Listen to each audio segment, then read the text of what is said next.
Bonjour tout le monde. Quelques considérations sur le jour 13 du Homer et les épreuves. Vous savez, tous les matins dans la tfila, on commence avec le sacrifice de Abraham Avinu, donc le ligotement de Yitzhak. Et en fait, j'aimerais parler donc du Yesod de Yosef, Hatzadik, de David Ameler, vu que là, ce soir, il y aura Shabbat, donc ça sera Malchut. Et surtout, c'est vraiment celui qui nous a appris à nous relever après la faute. Donc, la Teshuvah. Donc, l'épreuve de Yosef avec la femme de Potiphar. Et donc, bien sûr, faut se mettre dans la peau de Yosef. Il y a plusieurs degrés. Donc là, encore la version du Midrash, un peu romanesque, d'accord?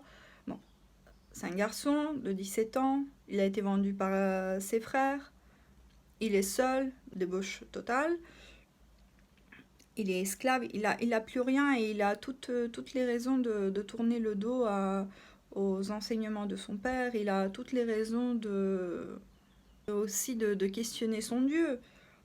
Enfin, je vous dis, ça a des niveaux beaucoup. Là, on parle de géant, on se rend pas compte. C'est douter, Amalek, voilà, c'est ça. Il aurait pu douter.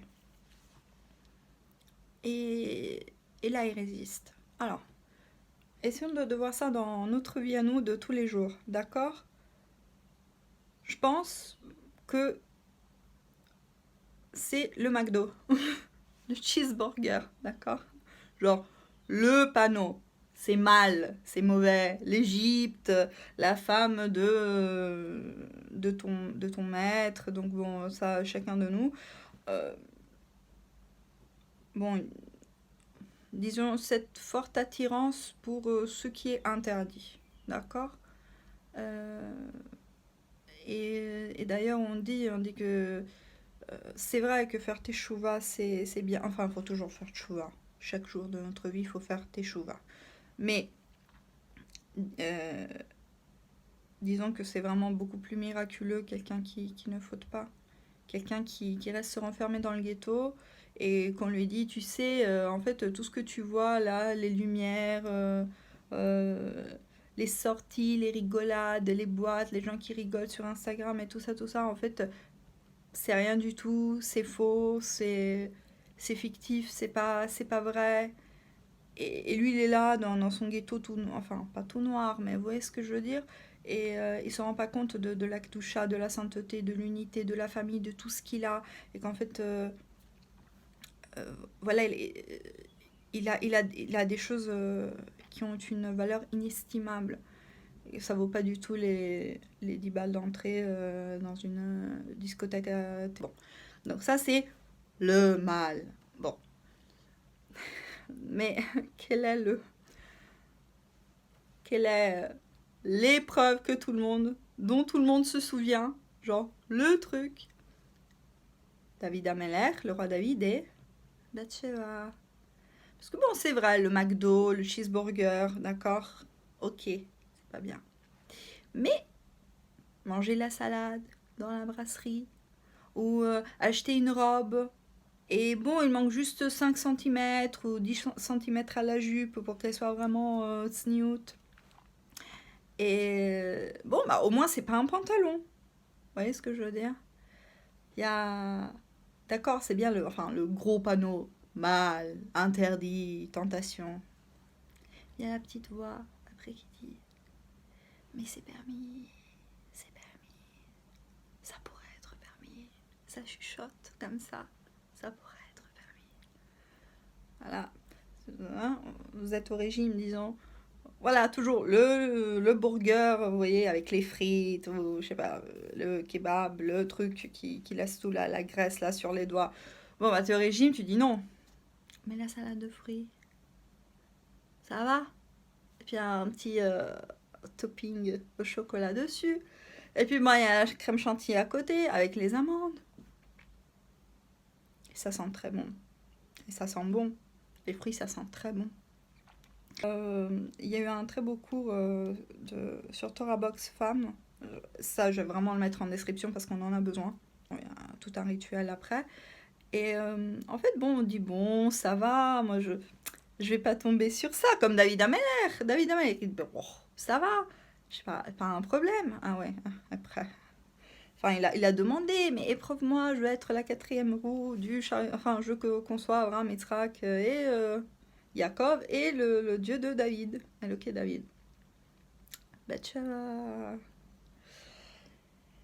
Et donc, oui, dans ce cours, en fait, on nous explique que nous avons un Yetzerara, que le Yetzerara, il connaît la Gemara par cœur. Par cœur. Là, du coup, on connaît toutes les marloquettes, on cherche tous les petits détails. Et, et quoi d'autre? Ah oui, et donc, en fait, oui, c'est vrai, nous sommes une citadelle, nous sommes une muraille. Mais les filles, pour chaque muraille de Chine, il y a un Gengis Khan. Chacun a le sien. Donc bon, nous pouvons prier qu'Hachem nous épargne les épreuves, qu'il nous protège et nous envoie au fin fond de Méacharim. Ça, on est bien tranquille. Qu'il ne nous laisse pas en Égypte et voilà, en Babylonie ou qu'importe. Et, mais voilà, l'épreuve d'Abraham, c'est ça aussi. Donc, enfin, aussi, c'est un magnifique cours que j'ai eu à Eshat Torah sur What's the Question. 3 fois par semaine, vers 4 heures, à Jérusalem. Il ne fait pas encore de direct, le Rav, mais je vais l'encourager beaucoup. Donc, on lui demande, mais pourquoi Hachem a éprouvé Abraham? Pourquoi il lui a fait renvoyer son fils, Ishmaël? Il lui a dit que la descendance venait de Yitzhak et Abraham il a lutté toute sa vie, donc comme on disait tout à l'heure, contre l'idolâtrie, contre le sacrifice des êtres humains, etc., etc. Et puis le pauvre, on se souvient de lui comme celui qui a failli égorger son fils. C'est horrible d'aller vraiment à l'opposé de... Et le Rav nous l'a raconté de cette façon. Il a dit que cette épreuve-là, en fait, il y a l'aspect féminin d'Akadosh Baruch Hu, c'est la Shérina qui s'est révélée de cette façon. En fait, Abraham Avinu était appelé l'amoureux d'Hachem. Donc, il avait effectué les 9 épreuves, d'accord, terribles 9 épreuves. Et donc, Abraham était là, ah, je t'aime, je suis amoureux, tu vois, je ferai tout pour toi. Tout, absolument tout. Vraiment. Il dit. On le lit tous les matins. Il dit, prends, fais-moi plaisir, s'il te plaît. Nun, Aleph, 50, ouais. Prends, s'il te plaît, ton fils, ton unique, celui que tu aimes. Parce qu'il dit, mais lequel? J'en ai 2. L'unique, il est unique pour chacune des mères. Et puis voilà. Yitzhak. Prends. Il dit, mais comment ça se fait? Toute ma descendance devait venir de là, tu me l'as dit et tout. Non, il ne questionne pas. Il se lève tôt le matin, Baboker. Abraham, voilà, est parti. Il a scellé son âne, lui. Il n'a pas fait faire à quelqu'un d'autre. On part faire la mitzvah. Et parfois, Hachem, il nous dit qu'il faut aller de l'autre côté, opposé. Tu dis, mais je comprends pas. Tu me dis que c'était censé être à droite. Et là, tu m'envoies questionne pas. Là, c'est la même chose. Faut pas questionner les voix d'Akadosh Baruch Hu. Et oh, ça va, cru, je voulais voir si tu allais le faire. Oui, ce que je veux dire, c'est très féminin. Ça se traite, enfin, très... sincèrement, vraiment, plus on étudie la Torah, plus on avance, et plus c'est... Bon, je sais pas, c'est incroyable. La loi sans le moussard, sans l'éthique, ça ne sert à rien, Donc voilà, chacun ses panneaux, chacun ses épreuves, chacun son Yetzerara qui lui parle à l'oreille. Chacun son cheeseburger ou sa salade de fruits. Et parfois, on peut connaître très très bien la halakha et puis paf, se planter comme ça. Donc, soyons alertes. Même la muraille de Chine face à Gengis Khan et voilà, c'est des épreuves. Chaque princesse Léa a son Yan Solo.